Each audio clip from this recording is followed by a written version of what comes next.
104.1 Redentor te invita al viaje La Reforma Protestante, el evento que cambió la historia de la iglesia. Del 8 al 23 de octubre, 16 días de una experiencia enriquecedora de formación bíblica, teológica, cultural y turística. Viajaremos a través de esta historia de 500 años visitando Alemania, Berlín, Wittenberg, ciudad de Martín Lutero, donde ganó notoriedad mediante la publicación de sus 95 tesis, Leipzig, Luther's Residence, ahora como Museo Eisleben, Worms, Erfurt Eisleben y Frankfurt. Y como si fuera poco, disfrutaremos de un crucero por 8 días en el mar Mediterráneo, en el Freedom of the Seas, visitando España, Francia e Italia. Con nosotros, Pastor José Martínez del programa Bíblica y Pensando en Voz Alta, Pastor Luis Ángel Díaz Pavón, editor de la Biblia El Pescador, y Pastor Moisés Román de Respuesta TV y Tiempo de Sanación.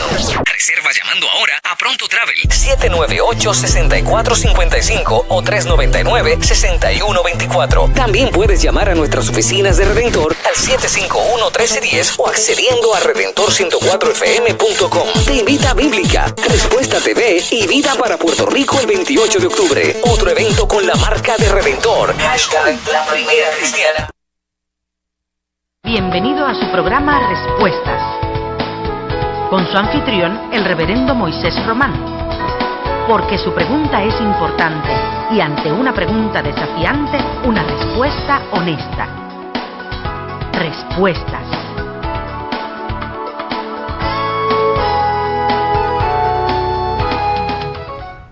Saludos a todos nuestros hermanos y amigos que en Centroamérica, Suramérica, Estados Unidos, el Caribe y en esta nuestra tierra, Puerto Rico, disfrutan de su programa Respuestas. A todos nuestros hermanos y amigos que a través de la televisión, a través de la internet, a través de las emisoras de radio, se unen a nosotros en esta programación de Respuestas.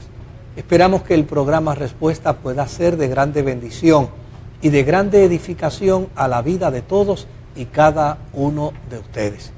Usted puede llamarnos ahora mismo, estamos en vivo. Usted puede llamarnos a través de los teléfonos 787-200-1970. Repito, 787-200-1970. O puede llamarnos al 787-730-5880. Usted puede llamarnos, puede hacer su pregunta y nosotros esperamos y confiamos que en la noche de hoy podamos dar paso a ella y poder proveer una respuesta para la misma. Blanquita y Marisol, Dios les bendiga. Dios les bendiga, pastor. Dios les bendiga mucho. Damos gracias al Señor que nos permite estar aquí, estar nuevamente. Gloria a Dios. Y disfrutar de esta experiencia de nuestros amigos, de nuestros hermanos, que obviamente ya a esta hora esperan el programa Respuesta. Amén, y ya tenemos preguntas. Pues qué bueno es saber que las personas nos llaman rapidito, ya cuando está la hora ahí, nos están llamando. Y tengo una pregunta bien interesante, yo creo que en alguna ocasión la hemos conversado, pero esta persona quiere que usted le clarifique, pastor. Los judíos y los samaritanos no se llevaban. ¿Por qué había este conflicto entre Samaria y Jerusalén? Sí, este conflicto sucede como resultado de la invasión que experimentó las tribus del norte de Israel. Estas tribus del norte experimentaron una invasión inclusive mucho antes que la invasión del sur, que fue por Babilonia.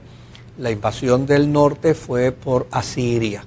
Y desde luego el imperio asírico estableció una política de integración étnica con las 10 tribus que fueron llevadas cautivas por Asiria.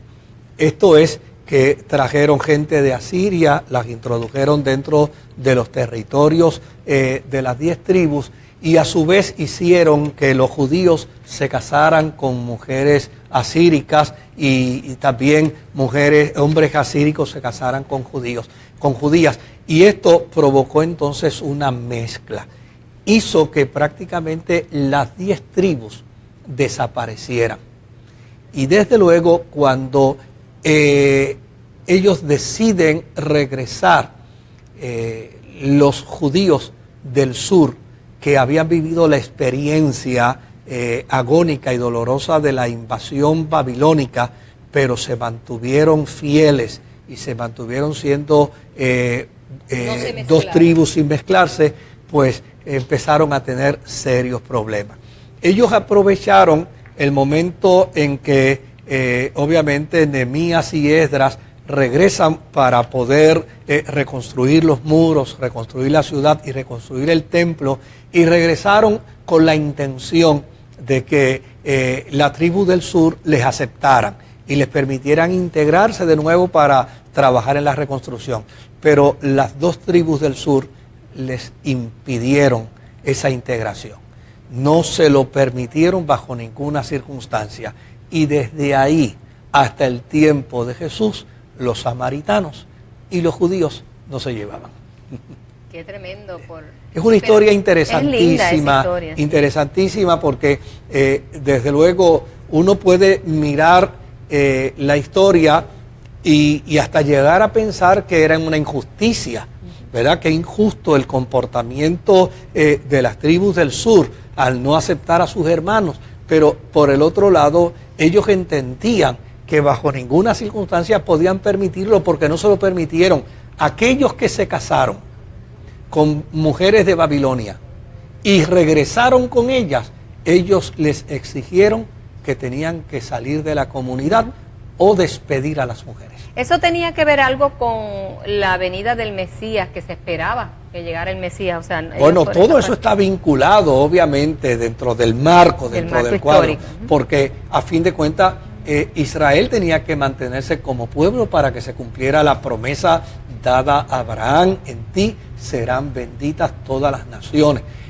Pero es una historia hermosa, es una historia hermosa. A mí me llama así mucho la atención que cuando uno lee la historia de los evangelios, hay un texto que a mí me maravilla, que dice que era necesario que Jesús llegara a Jerusalén, pero tenía que pasar entre Samaria, entre Galilea y Samaria. Y a mí ese texto me fascina, porque lo que quiere decir es que Jesús tenía tanto vínculo con la gente de Galilea, tanto amor hacia la gente de Galilea como igual amor hacia la gente de Samaria. Y de hecho lo vemos en el encuentro que tuvo con la mujer samaritana. Esos samaritanos mantuvieron una expectación con respecto al Mesías, y es interesante y para vergüenza de los judíos es interesante, porque ellos mantuvieron una expectación con respecto a la persona del Mesías. Y cuando esta samaritana sube a Samaria y dice: me he encontrado con un hombre que me ha dicho toda la verdad y me parece que es el Mesías, ellos vinieron, bajaron, descendieron hasta el pozo de Jacob para entrevistar a Jesús. Y cuando lo entrevistaron, le dijeron a la mujer: él es mucho más de lo que tú nos contaste. Wow. Así es que el testimonio que da los evangelios es que los samaritanos, a pesar de haber sido rechazados étnicamente por las tribus del sur, no fueron rechazados por el amor y por la gracia de Dios en la persona de Jesucristo. Miles de samaritanos creyeron.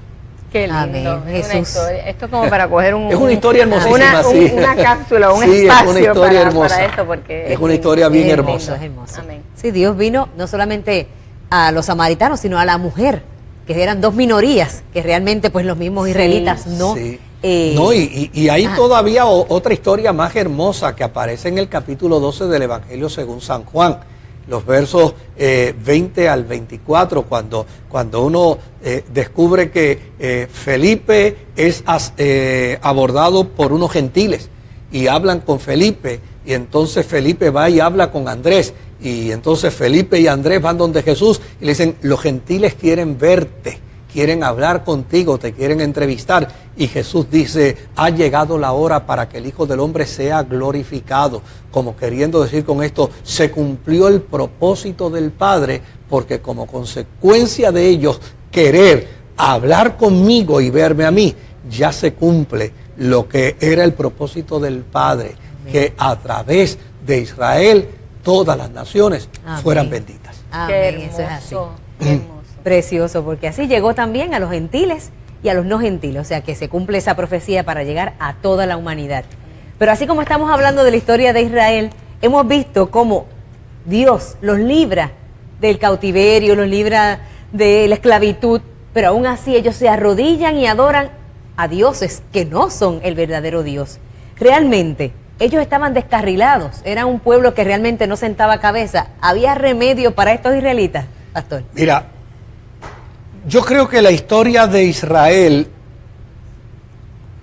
está creada de tal manera, a pesar de la soberbia, a pesar del orgullo, a pesar de la arrogancia de los judíos, que fueron muy soberbios, que fueron muy arrogantes, pero la historia está hecha de tal manera que presenta la vulnerabilidad de un pueblo, la fragilidad de un pueblo, y por el otro lado representa la gracia, el amor y la misericordia de Dios. Cuando yo leo la historia en el Antiguo Testamento sobre Israel, realmente, y tengo que confesarlo, lo tengo que confesar, Israel no me impresiona el Dios de Israel. Cuando leo la historia de Abraham no me impresiona el Dios de Abraham. Cuando leo la historia de los patriarcas, realmente no me impresiona el Dios de los patriarcas. Y cuando leo la historia de Israel, no me impresiona Israel. Bueno, cuando uno mira la historia de los patriarcas, había chisme, había pleito, había violencia, había agresividad, los hermanos se peleaban entre sí. Lea todas esas historias y usted va a descubrir el caso de patriarcas como los que estaban dentro del árbol patriarcal, como lo es Jacob y Esaú. Eso es un desastre. A mí, ellos no me impresionan. Me impresiona el Dios de ellos. Amén. La historia antiguo testamentaria que demarca la vida y el desarrollo de la nación de Israel no hace otra cosa sino que dar un testimonio maravilloso del amor, del cuidado y de la gracia del Dios de Israel. Eso es lo que me maravilla. Amén. Pastor, en la iglesia, generalmente en todas las iglesias se menciona a los ancianos. La pregunta de esta persona es si la función de los ancianos es la misma que la de los diáconos o es una función diferente. Mira, en términos neotestamentarios, ¿no? En términos neotestamentarios, los ancianos venían a ejercer más bien una función pastoral.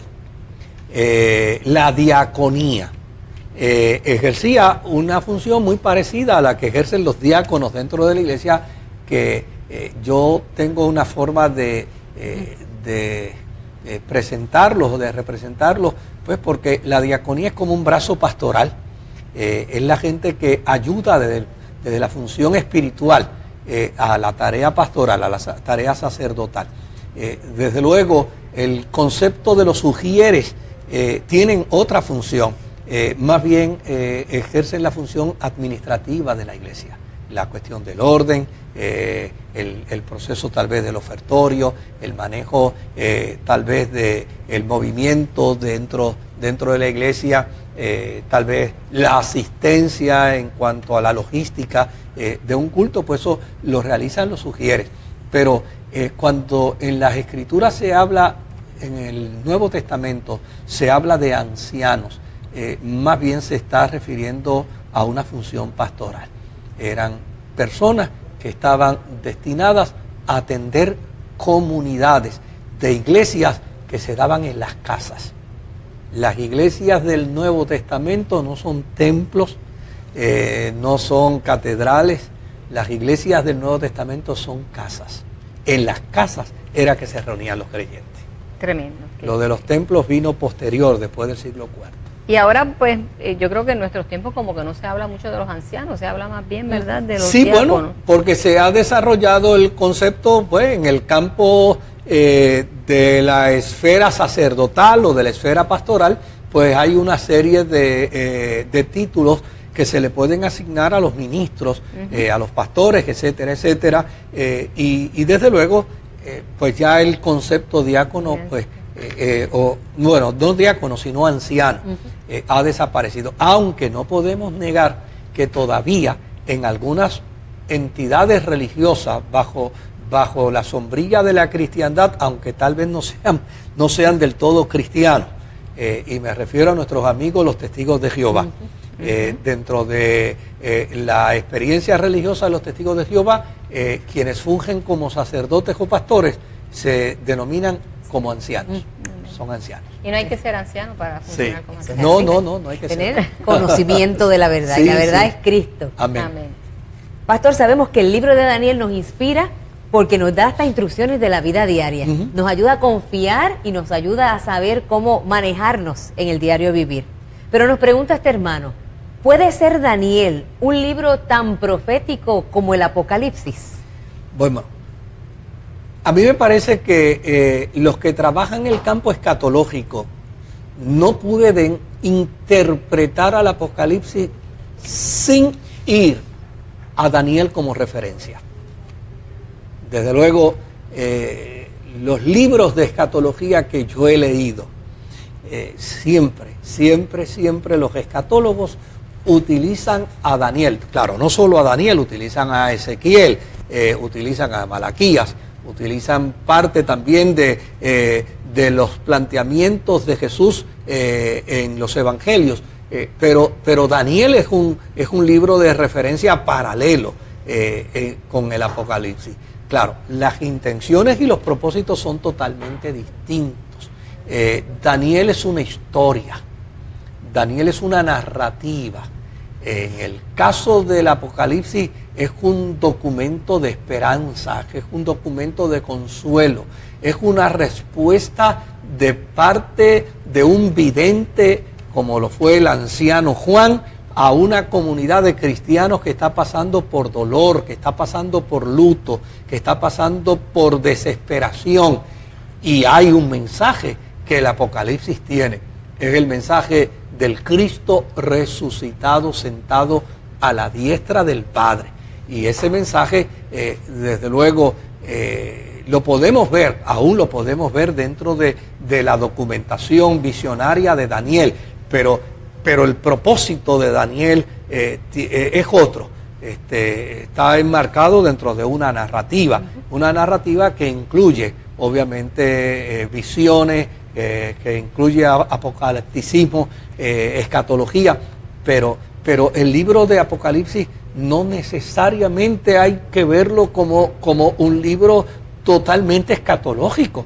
El libro de Apocalipsis hay que mirarlo también como un libro de esperanza. Amén. Como un libro de afirmación de la fe, como un libro que da testimonio de que aquel que resucitó y ascendió al Padre, cuando el vidente Juan lo identifica precisamente a la diestra del Padre. El resucitado está en el cielo, el resucitado tiene control soberano, el resucitado tiene control de las 7 iglesias, de la totalidad de las iglesias. El resucitado camina alrededor de ellas, las tiene sostenidas en su diestra. Y a mí me parece que eso es maravilloso. Cuando uno mira el Apocalipsis, uno no puede meramente estar buscando escatología, debe buscar esperanza.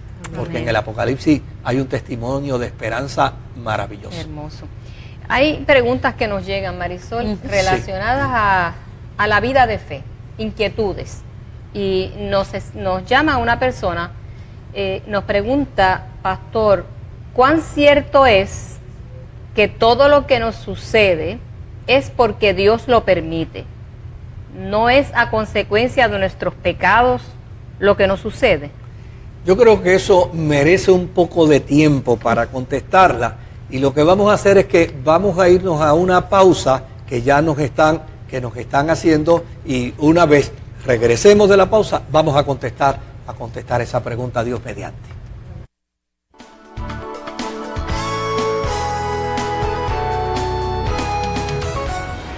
¡104.1! 104.1 Redentor te invita al viaje La Reforma Protestante, el evento que cambió la historia de la iglesia. Del 8 al 23 de octubre, 16 días de una experiencia enriquecedora de formación bíblica, teológica, cultural y turística. Viajaremos a través de esta historia de 500 años visitando Alemania, Berlín, Wittenberg, ciudad de Martín Lutero, donde ganó notoriedad mediante la publicación de sus 95 tesis, Leipzig, Luther's Residence, ahora como Museo Eisleben, Worms, Erfurt Eisleben y Frankfurt. Y como si fuera poco, disfrutaremos de un crucero por 8 días en el mar Mediterráneo, en el Freedom of the Seas, visitando España, Francia e Italia. Con nosotros, Pastor José Martínez del programa Bíblica y Pensando en Voz Alta, Pastor Luis Ángel Díaz Pavón, editor de la Biblia El Pescador, y Pastor Moisés Román de Respuesta TV y Tiempo de Sanación.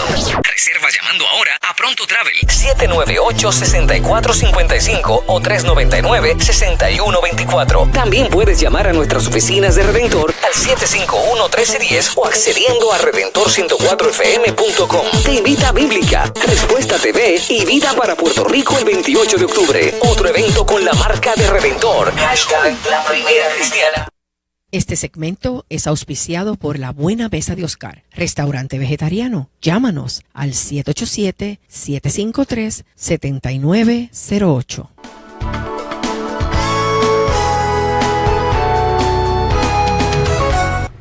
Bien, esperamos que usted pueda estar disfrutando de nuestro programa y como siempre señalamos, nosotros en Respuesta por más de 31 años no pretendemos bajo ninguna circunstancia sustituir lo que su denominación, lo que su iglesia cree. Esa no es nuestra intención. Nosotros lo que queremos es servir como un vehículo de información, tal vez distinta a la que usted tiene, pero no necesariamente con el propósito de sustituir lo que su iglesia o su denominación cree. Escúchenos, analice nuestra reflexión, analice nuestra respuesta. No tiene necesariamente que acatarlo como nosotros lo planteamos, pero eso sí, no nos puede desvincular de la experiencia de la fe, porque aunque tal vez no pensemos como usted, también pertenecemos al cuerpo de Cristo. Así que vamos a volver, Blanquita, con la pregunta, porque yo creo que esta es una pregunta que merece un poco más de tiempo del que teníamos antes de la pausa. Amén, amén. Sí. ¿Cuán cierto es que todo lo que nos sucede es porque Dios lo permite? ¿No es a consecuencia de nuestros pecados lo que nos sucede? Bueno, cuando decimos que las cosas suceden porque Dios las permite, no es que estamos diciendo que Dios tiene una función pasiva en su interacción para con nosotros, no, bajo ninguna circunstancia. Pero tampoco estamos hablando de un planteamiento predeterminista, es decir, buscar el justo balance entre pensar que Dios tiene una acción netamente pasiva y deja que a nosotros nos pase todo lo que nos pasa y todo lo que nos sucede y todo lo que nos acontece, ese es un extremo. O por el otro lado, plantear que Dios es predeterminista y que Él nos hace una ecuación de vida de todo lo que nos va a suceder y una vez lo establece, nos los pone acá en el chip y dice, ahí te dejo con todo lo que te va a suceder. Pues ese es otro extremo. Cuando nosotros hablamos del conocimiento de Dios, que Dios conoce todas las cosas, que Dios sabe todas las cosas, no se niega la realidad de que a nuestras vidas puede advenir eventos que son fortuitos. ¿Qué son los eventos fortuitos? Aquellas cosas que yo no puedo controlar, aquellas cosas que yo no puedo manejar, aquellas cosas que llana y sencillamente llegan, vienen, me golpean o me bendicen. Porque no todo lo que me llega de forma fortuita es malo. Hay cosas que llegan de forma fortuita extraordinaria. Yo le voy a compartir a usted una que me acaba de llegar. Mi hermana me acaba de enviar un mensaje diciéndome, eres un nuevo tío de una hermosa sobrina que acaba de nacer hace 2 minutos. Felicidades. Pues son cosas fortuitas. Apareció, llega, son cosas buenas. desde luego, no siempre lo que es fortuito es una buena noticia. A veces no lo es. Pero por el otro lado, hay cosas que advienen a nuestra vida ya no de forma fortuita. Advienen a nuestra vida porque las buscamos. Y las buscamos también desde el punto de vista de lo que es positivo o de lo que es negativo. Hay cosas que nosotros planificamos para que sucedan. Y las analizamos y las ponderamos. Y somos responsables en el proceso y decimos, no, va a suceder de esta forma porque así es como yo lo he planificado. Pero por el otro lado, hay cosas que nos suceden porque nos las buscamos y nos crean dolores de cabeza, nos crean angustia, nos crean lágrimas, nos crean sufrimientos, pero nosotros somos responsables de ellas. Así que en ese sentido, así es como vivimos, así es como transitamos por la vida, así es como procedemos en nuestro peregrinar de vida. Entre las cosas que advienen de manera fortuita y entre aquellas cosas que planificamos, entre aquellas cosas que advienen a nuestra vida porque llana y sencillamente tomamos decisiones equivocadas o aquellas cosas que advienen a nuestra vida porque tomamos decisiones correctas. Lo que es importante cuando nosotros decimos que Dios tiene el control de todas las cosas es que hay una expresión en los Salmos que me fascina, que dice que por más torpes que sean mis pasos, no voy a perecer. Entonces, Dios es el Dios que interviene en mi vida, en aquellas cosas que suceden porque he procedido de forma correcta. Y es el Dios que interviene en mi vida, en aquellas cosas que después de haber metido la pata, si me permiten usar la expresión, ¿verdad? Después de haber cometido el error, entonces voy ante la presencia de Dios, me arrepiento y le digo al Señor, ayúdame, no me desampara. Por el otro lado, acontece en nuestra vida ese cuidado, esa provisión y esa gracia del Señor. Ahí es donde la fe se sostiene. Ahí es donde la vida cristiana se afianza. Ahí es donde en el peregrinar podemos decir sin ningún temor que a los que aman al Señor, todas las cosas obran para bien. Porque o vemos al Señor obrando como resultado de haber hecho las cosas correctas, o vemos al Señor obrando aún a pesar de las cosas incorrectas que hacemos. Porque Dios sigue siendo el Dios soberano que tiene control total y absoluto de nuestra vida.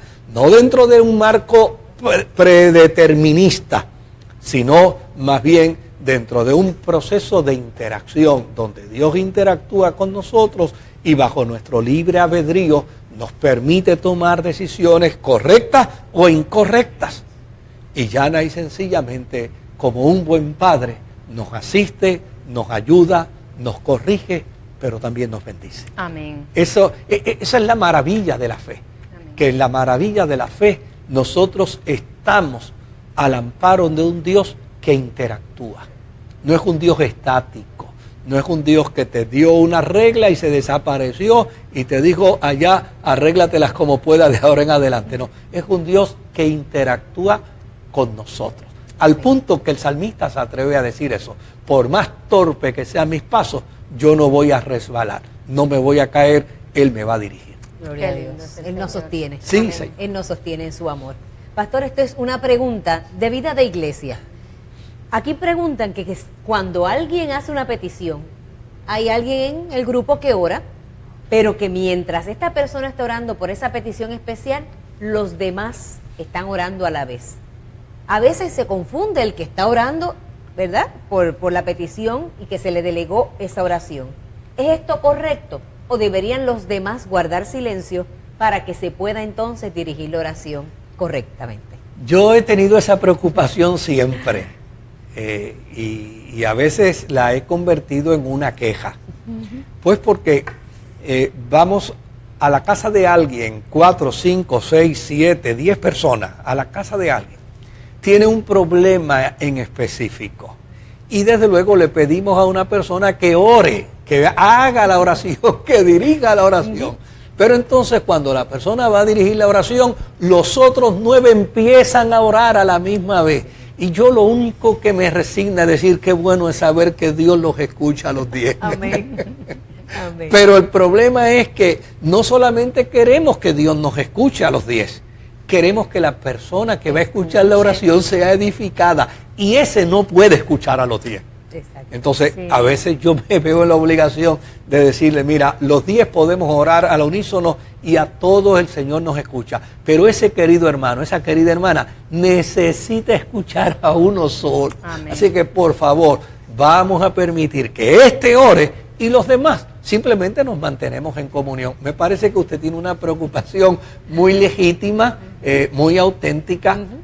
Yo apoyo su preocupación porque en ocasiones ha sido mi queja. Yo digo, Dios mío, pero el pobre hermano al que queremos edificar no entiende con este jebulú que se ha armado aquí, los 10 orando a la misma vez. Tal vez ninguno sabe la situación y están orando por cosas distintas. Otras razones. Entonces, ya necesariamente ese querido hermano no es edificado en la oración. Pues esto es un proceso tal vez de educación donde cuando salgamos con gente a orar, le digamos, mira, vamos a distribuirnos bien. A la hora de asignar a alguien para orar, nosotros le apoyamos en la oración, Amén. pero lo hacemos de forma silente para que el hermano que va a recibir la oración sea edificado. Amén. Amén. Sí, así debe ser. De eso se trata, ¿no? Amén. Un pastor me dijo que tengo que bautizarme Sí. en el nombre de Jesús solamente y que no debo hacerlo en el nombre del Padre, del Hijo y del Espíritu Santo. ¿Es eso cierto, pastor? Bueno, esa es la postura que tienen algunos movimientos unitarios. Postura que, pues obviamente, ustedes conocen mi posición de ética, yo la respeto, pero no la comparto. Yo puedo respetar esa posición y he estado con hermanos unitarios disfrutando de tiempos hermosos de adoración, de tiempos hermosos de alabanza, de tiempos hermosos de compartir cristiano, pero ya sencillamente hasta ahí no toquemos el tema, porque si entramos al tema, pues empezamos a descubrir que no nos ponemos de acuerdo. ¿Por qué razón? Sí, es muy cierto que a los creyentes se les mandó a bautizar en el nombre de Jesús. Y desde luego el bautismo que hacían los discípulos lo hacían en el nombre de Jesús. Pero ¿por qué lo hacían en el nombre de Jesús? Lo hacían en el nombre de Jesús para distinguir el bautismo de ellos del bautismo de Juan. Porque Juan no bautizaba en el nombre de Jesús, Juan bautizaba en nombre de la ley. Entonces, para que haya una distinción entre el bautismo de Juan el Bautista y una distinción en el bautismo de los discípulos de Jesús, pues entonces ellos, que eran los que bautizaban, porque Jesús no bautizaba, y eso está bien claro en la Escritura, pues los discípulos de Jesús bautizaban en el nombre de Jesús, porque no iban a bautizar en el nombre de Juan el Bautista, porque ya sencillamente ellos ya no. Bueno, al punto que los discípulos de Juan empezaron a irse con Jesús, porque Juan descubrió y entendió perfectamente que a Jesús le convenía crecer y a él le convenía menguar. Ahora, esto se hizo al inicio, históricamente hablando, para que de esta manera se pudiera distinguir el bautismo de Juan el Bautista del bautismo de los discípulos de Jesús. Pero posteriormente, la iglesia empezó a afirmar el concepto trinitario. Y cuando la iglesia empieza a afirmar el concepto trinitario, dentro de las cosas que empieza a afirmar es que el bautismo debe hacerse en el nombre del Padre, en el nombre del Hijo y en el nombre del Espíritu Santo. Que alguien pueda hoy decirme, pastor, pero eso es un pasaje bíblico que tiene cierta duda, tiene ciertas interrogantes. Yo le puedo responder, usted tal vez esté en lo cierto, probablemente esté en lo cierto, porque ese es uno de los argumentos que se hace. Ahora, fíjese el otro lado interesante de esto. el Padre, el Hijo y el Espíritu Santo están ausentes de toda la diversidad bíblica? No. Desde el momento mismo de la creación aparece a Dios, aparece el Verbo y aparece el Espíritu. Desde el momento mismo de la creación. Por lo tanto, cuando la cristiandad decide y determina en su mayoría hacer la experiencia del bautismo una en el nombre del Padre, del Hijo y del Espíritu Santo, oiga, no está distanciando el concepto teológico equitativo que tiene que darse a la Divina Trinidad. Y yo creo que esto es una discusión que hasta cierto punto se hace estéril y se hace en el sentido obsoleta por una sencillísima razón. Porque hasta el día de hoy el cielo no ha dictado bajo ninguna circunstancia cierto repudio a quienes bautizan en el nombre del Padre, del Hijo y del Espíritu Santo, ni tampoco ha manifestado repudio a los que bautizan en el nombre de Jesús. Porque a fin de cuentas, Jesús es la imagen misma del Padre. La Escritura dice que Él es consustancial con el Padre, de la misma sustancia. Y cuando Jesús habló del Espíritu, dijo que el Espíritu era el Paracletos, era el otro yo. Por lo tanto, estamos ante una ecuación difícil de ignorar, imposible de ignorar. Si los cristianos quieren seguir con la discusión, me parece que podrán vivir todo el tiempo con esa discusión perennemente.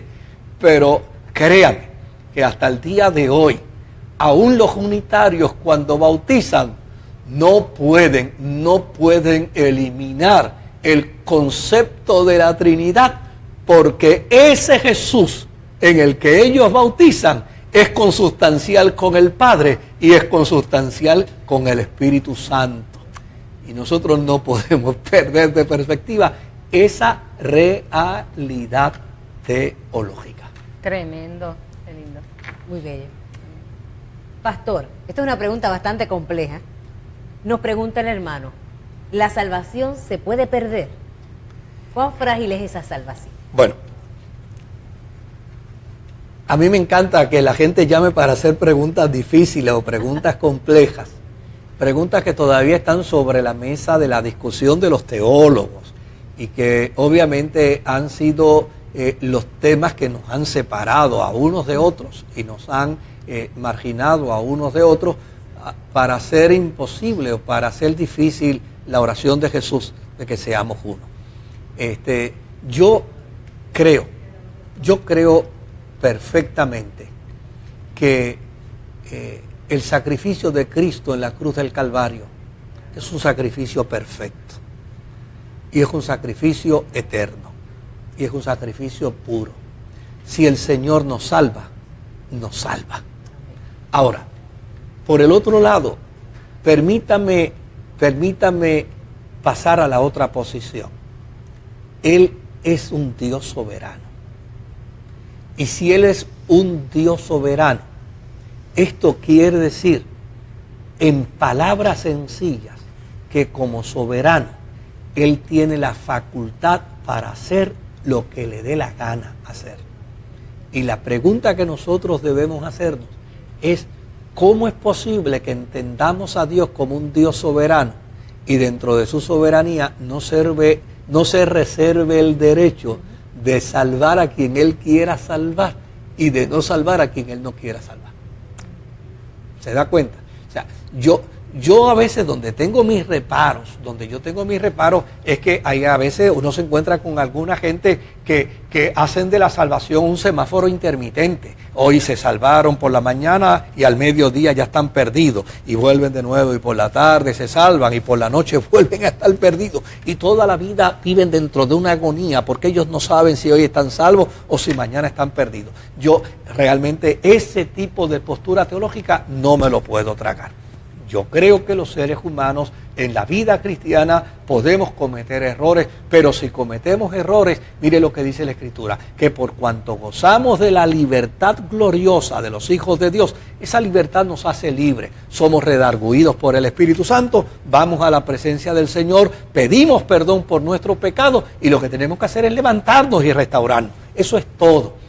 Pero a mí se me dificulta pensar que porque yo cometo un error hoy ya perdí la salvación y entonces me tengo que volver a resalvar para volver a... Yo tengo mis preocupaciones con eso, pero no puedo perder de perspectiva que yo estoy frente a un Dios soberano y el Dios soberano tiene sus reglas y más me vale que yo haga caso a lo que dice el apóstol San Pablo: ocupaos de vuestra salvación con temor y temblor. Amén. Pastor, el término sacramento, ¿qué es lo que significa? Y si esto fue instituido por Dios. Bueno, esto nos va a tomar un tiempito y vuelvo de nuevo. No me digas que me volví a tocar a mí. Vuelvo de nuevo a decirte que vamos a una pausa, que nos avisaron y regresamos de nuevo. Voy a hablar.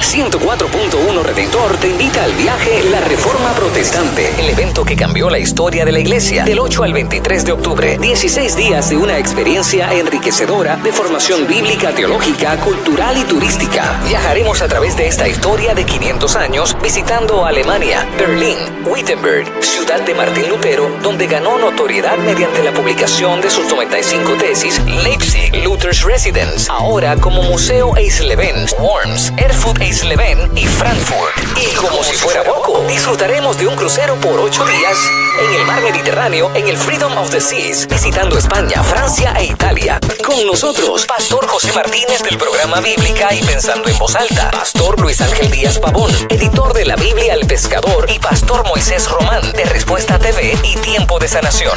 Reserva llamando ahora a Pronto Travel 798-6455 o 399-6124. También puedes llamar a nuestras oficinas de Redentor al 751-1310 o accediendo a redentor104fm.com. Te invita Bíblica, Respuesta TV y Vida para Puerto Rico el 28 de octubre. Otro evento con la marca de Redentor. Hashtag La Primera Cristiana.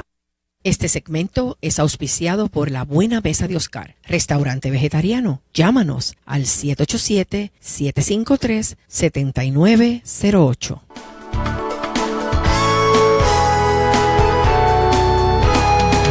Bueno, estamos en el último segmento de nuestro programa y como dije ahorita brevemente, pues me llegó una noticia que obviamente me llena de alegría y de gran regocijo, y es que una de mis queridas sobrinas acaba de tener su bebé. La felicito de todo corazón y oramos al Señor para que Dios la bendiga a ella y bendiga a su bebé. Vamos a trabajar con tu pregunta. Ya la nuevamente. Directora de piso Sí. instrucciones. Yo me fijo aquí y acá. Pastor, ¿qué significa sacramento, el término sacramento, y si esto fue instituido por Jesús? Mira, cuando bajo la sombría de la cristiandad se piensa en el término sacramento, de lo que se trata es de unos actos que hacen mantener a los cristianos vinculados a la relación de su fe, a la relación con Dios. Eso es lo que significa propiamente el término sacramento. Y yo creo que los cristianos no tenemos problema con el término sacramento. Probablemente donde está el problema es con la cantidad de los sacramentos. ¿Ves? Porque el sacramento no es otra cosa que elementos o acciones o prácticas que evidencia que somos creyentes y que mantenemos una relación con Dios. Por ejemplo, para la cristiandad, una sección de la cristiandad está el sacramento de la Eucaristía. Pues el sacramento de la Eucaristía para la Iglesia Católica, ellos dicen, eso para nosotros es fundamental, porque el sacramento de la Eucaristía nos permite a nosotros como cristianos mantenernos vinculados con el Dios eternamente presente. el Dios que está con nosotros. Y desde luego, pues en ese sentido, la diferencia no se hace con respecto al sacramento, la diferencia se hace con respecto a la forma de la interpretación de ese sacramento, porque la otra facción evangélica dice, nosotros celebramos la Santa Cena, o celebramos el día de la comunión, pero no lo hacemos de la forma y de la manera como la Iglesia Católica lo hace. Pues fíjate que en ambos hay una forma de relación con Dios, que es precisamente para la Iglesia Católica es la Eucaristía y para los evangélicos es la Santa Cena. Hay facciones evangélicas que tienen más sacramentos o facciones cristianas que tienen más sacramentos que otros.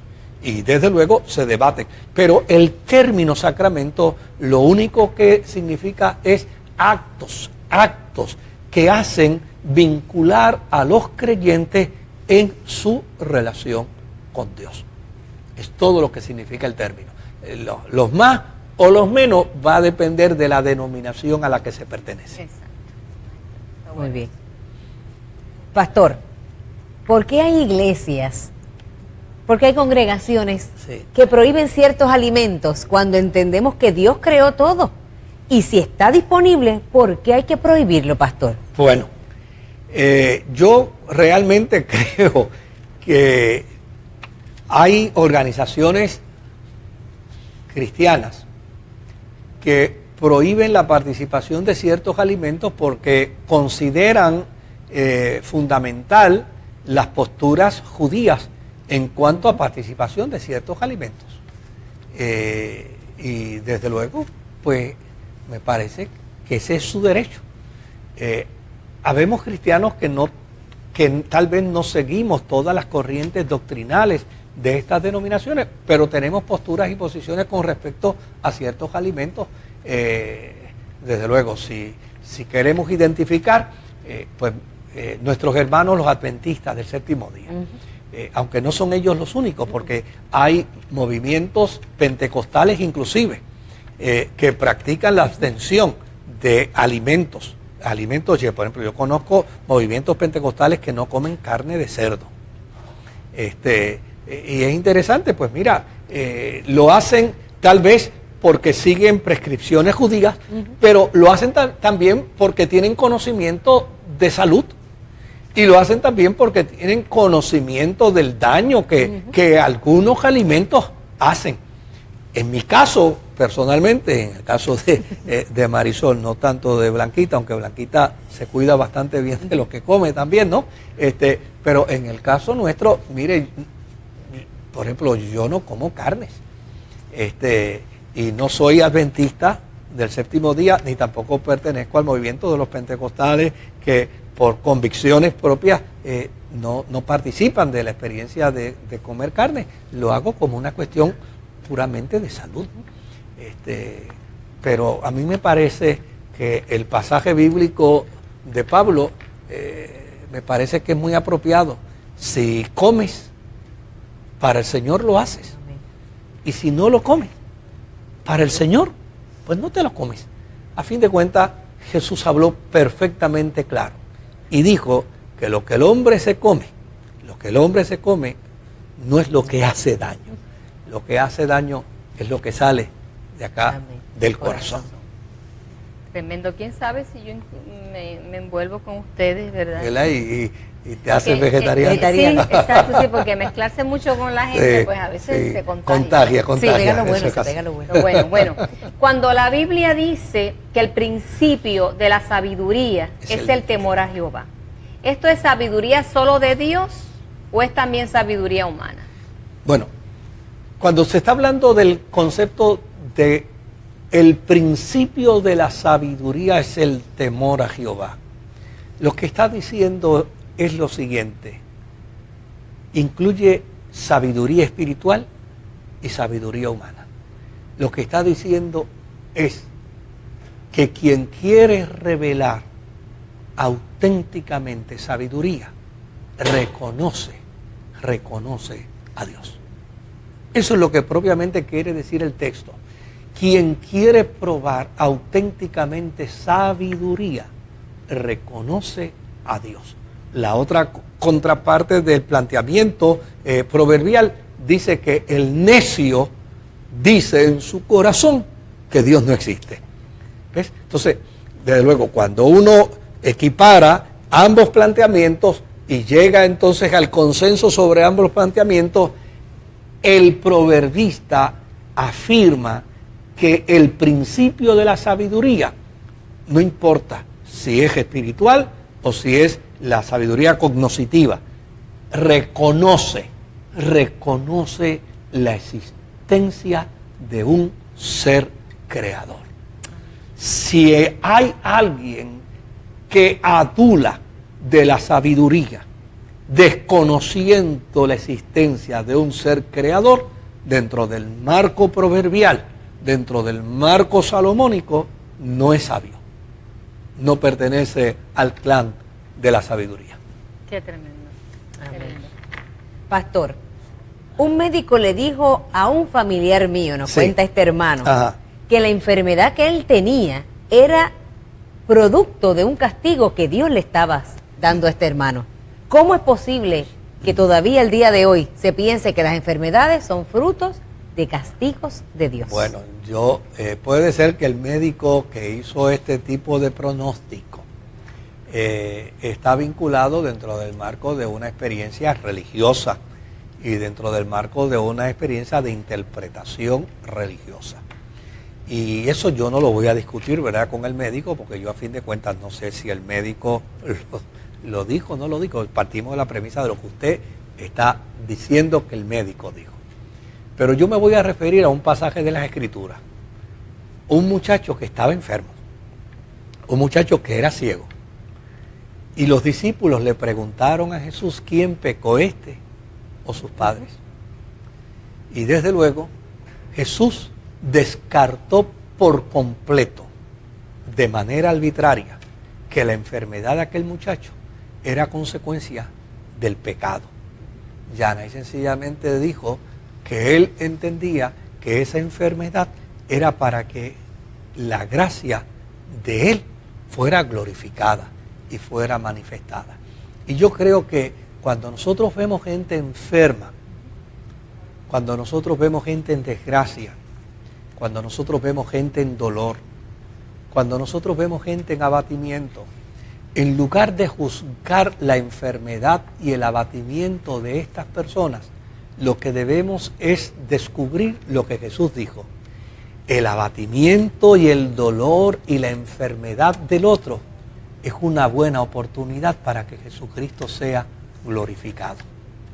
Y cuando yo veo a alguien enfermo, cuando yo veo a alguien en desgracia, cuando yo veo a alguien en dolor, yo lo que debo hacer es, en nombre de Cristo, procurar algún bien para él. No juzgarlo, no pensar que está enfermo porque está bajo el juicio de Dios, sino entender que esa es una buena oportunidad para que Cristo sea glorificado. Porque cuando yo voy al enfermo, cuando yo voy al que está abatido, cuando yo voy al que tiene dolor, al que tiene sufrimiento, en nombre de Jesús, y le hago un bien, el nombre de Jesucristo es glorificado. Y eso fue lo que dijo Jesús. Así es que yo no voy, ¿verdad?, a entrar en la discusión con el médico que usted alega que hizo el planteamiento. Lo que yo le puedo decir es que el planteamiento haya venido de quien haya venido, realmente no responde a la Escritura. Porque cuando uno descubre a alguien en dolor, a alguien en enfermedad, a alguien en abatimiento, imagínese, Juan el Bautista le dice a Jesús, ¿eres tú el que has de venir o tenemos que esperar al otro? Y Jesús les responde y le dice, háganle saber a Juan que los ciegos ven, los sordos oyen, los mudos hablan, los muertos son resucitados y a los pobres les es anunciado el Evangelio. No les digo, háganle saber a Juan que estoy bregando con el juicio de Dios con la humanidad. No, Dios se glorifica en el dolor de los seres humanos. Y usted y yo somos instrumentos para glorificar a Dios sobre el dolor de los demás. No tenemos tiempo, se nos acabó el tiempo. El tiempo que nos queda es el tiempo que siempre utilizamos para agradecerle a usted el que haya compartido con nosotros hoy. Este es su programa Respuestas.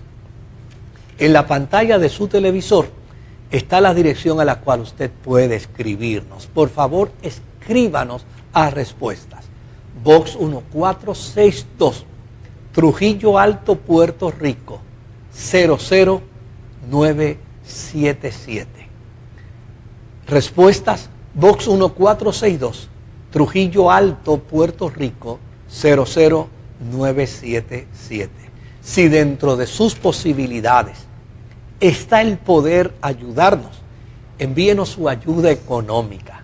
Con su ayuda económica, Dios mediante, nosotros podemos continuar con otro programa más de respuesta. Déjenos orar a Dios por usted. Señor, eres tú soberano, Rey de reyes. Gracias, y Señor de señores. Reconocemos tu poder, reconocemos tu verdad y tu sabiduría, Señor. Te quiero agradecer hoy que cada vez que estamos en el valle de sombra y de muerte, eres tú dándonos la mano, Señor, guiándonos en el camino de la verdad. Te lo agradecemos en el nombre de Jesús. Amén. Dios te bendiga, Dios te guarde.